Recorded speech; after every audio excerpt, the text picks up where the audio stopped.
Hey everybody, today I'm reviewing the film Upgrade by Lee Winnell.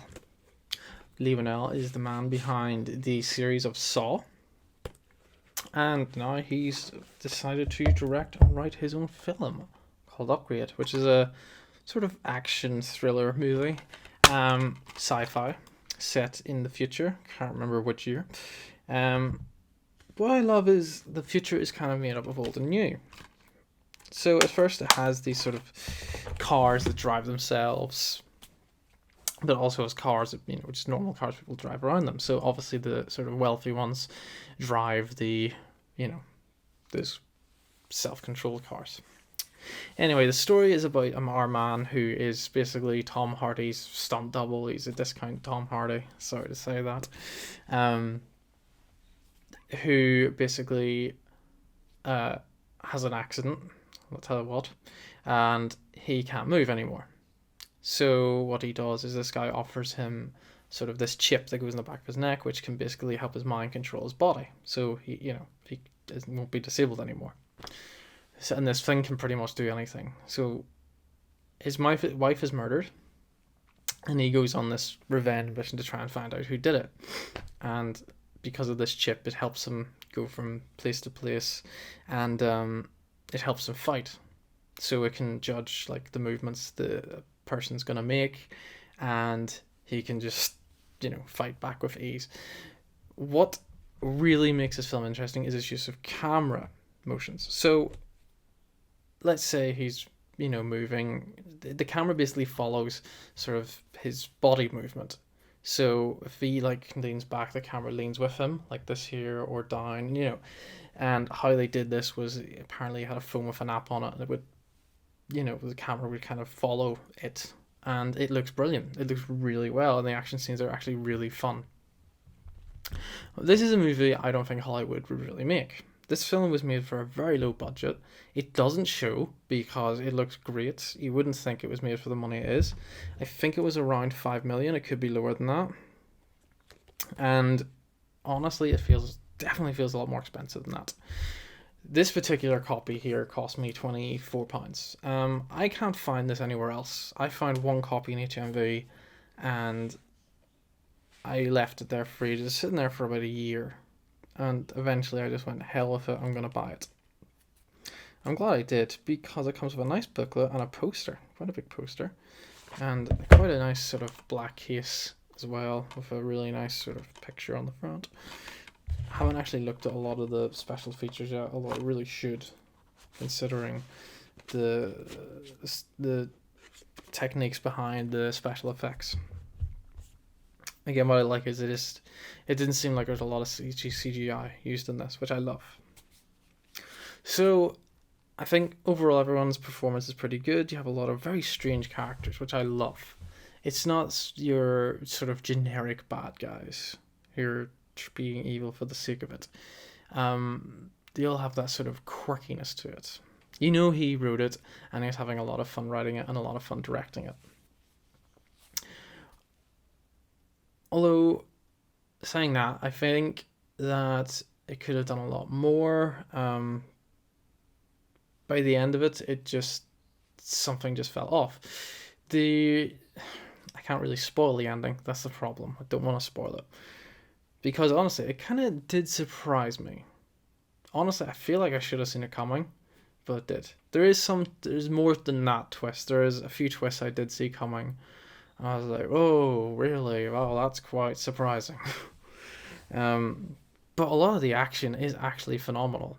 It's so much better than your sort of traditional action scenes these days. It's sort of quick to the point, and that's what I like about certain action scenes. When they're quick and you can't keep up with what's going on, I think that's better, because your mind's just like, whoa, what just happened? It doesn't slow anything down.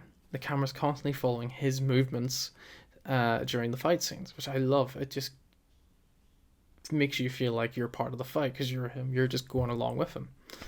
And I just love the way the universe is. It never really explains what anything in this universe. It kind of just lets you sort of bask in it and just take it in, because again, some things are modern and some things are futuristic.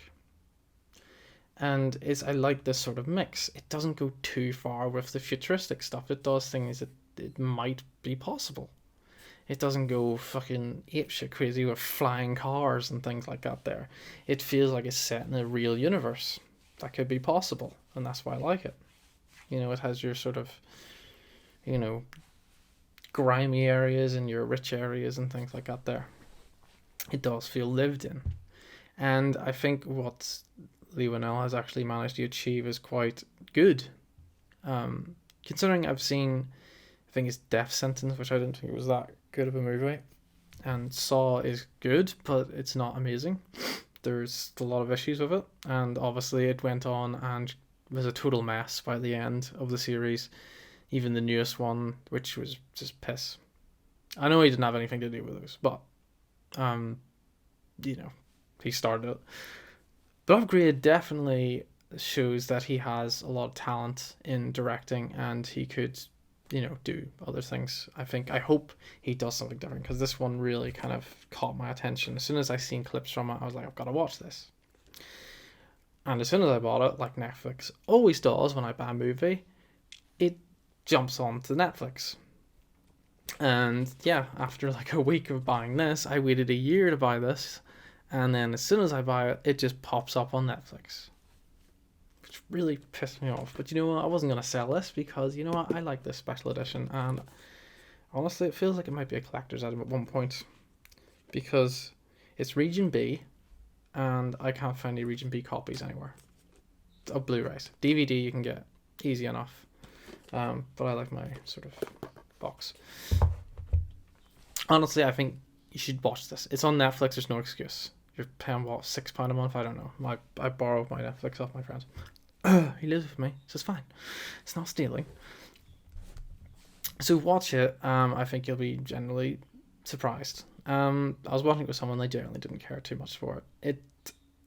It's just better than your average action film. It doesn't really do much else than it has some decent action scenes and a story that's not really sort of traditional. It does kind of do things slightly differently, and I think it's the characters that sort of do that, because they are just weirdly peculiar. Some of them are just very strange, and you think if you met this guy in person, you'd be kind of put off just because they seem socially awkward. And the character of the actual chip itself, I think it was Steve, or was it? No, it wasn't Steve. Where am I getting Steve from? Maybe it is. I don't know.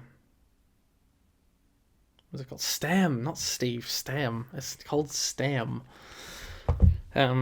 Actually has some sort of personality, which I actually kind of like. It's like a better Venom, even though I haven't watched Venom. That's what people keep saying, which I find weird, because Venom had a bigger budget, had Tom Hardy, and then yet this thing comes along and blows it out of the water, and is much better, much more creative, I think. I still need to watch Venom. I will watch it, and I'll probably do a review on that at some point. I just need to find a day when I could be asked to watch it, because I feel like I'm going to be bored out of my tits watching that thing, because I just have no interest in it whatsoever. The trailers don't make it look interesting. It just looks like a generic action film to me. But this isn't a Venom review, this is an Upgrade review. So I'm giving this a 7 out of 10. I definitely recommend you watch it if you like action films, because this is definitely a treat. It's not a perfect action film, but it's definitely a good one. So thanks for watching, and keep watching my videos.